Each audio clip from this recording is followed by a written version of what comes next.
ठरलं तर मग या मालिकेच्या पुढील प्रोमोमध्ये आता किल्लेदारांच्या घरात जी नवमी पूजा असते त्या पूजेसाठी कोण बसणार असा प्रश्न उपस्थित असतो.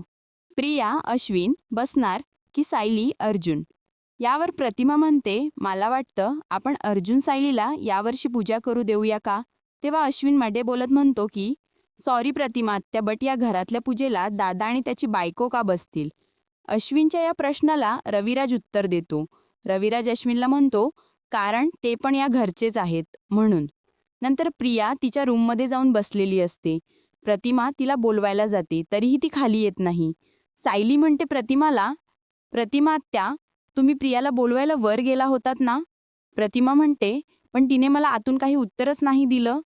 नंतर सायली जाते प्रियाला बोलवायला. सायली प्रियाला म्हणते, प्रिया, का छळतीयस तू स्वतःच्या आईला एवढं? नक्की कसला राग काढतीयस त्यांच्यावर? प्रिया म्हणते, तुझा राग काढतीये मी. माझ्या आईला माझ्याकडून जे जे भोगावं लागते ना, ते सगळं तुझ्यामुळे भोगावं लागते सायली.